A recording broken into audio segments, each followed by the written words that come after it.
Hi, on this video we will be looking at the Rengoku Sega SPM Super Premium model. Please stay after the video for the comparison with the Bandai Vibration Stars figure. Alright, without further ado, let's unbox.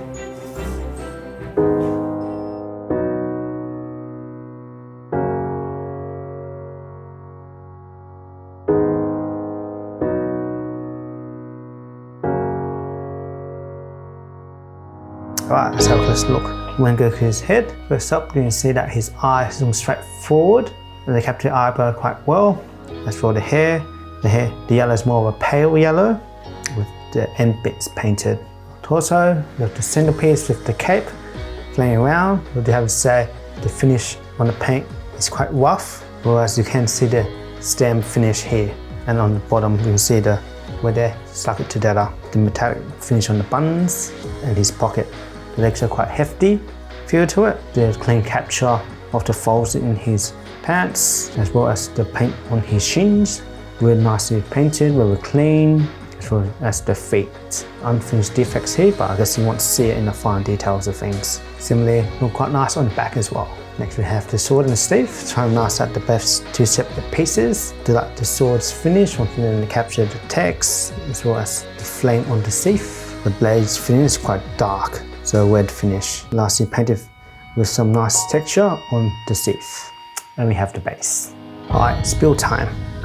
Content instructions: attach the head to the torso first, using the peg on the neck into the neck area. It looks to the right, the way he's attacking. Next, torso to legs with the peg. Next, we're passing the sleeve into his hand, which also has an opening in his belt to slide it all in. The light has an in-down claving to fit the sword in. Slides perfectly in, and then we'll add him to the base. Alright, there we have Rengoku SPM Sega figure. What a striking figure. Alright, let's bring in Banpresto Vibration Star figure.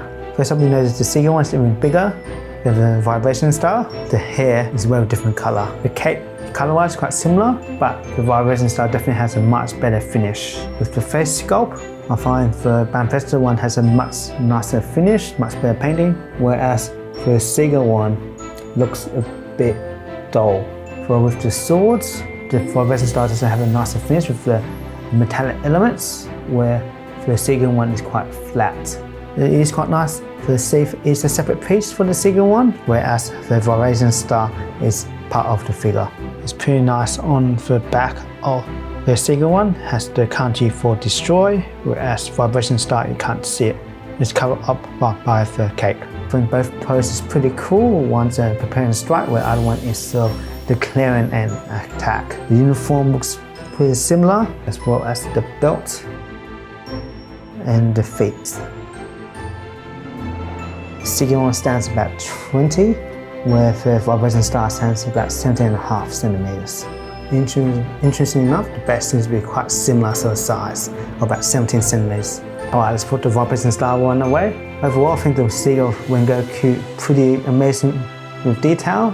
It's up there with Vibration Star, minus a few details, but I still think it's worth a buy, especially if you prefer a bigger figure. This is the one to go for. If you'd like to see more unboxing, you can go over here. Alright, I'll see you next time. Bye.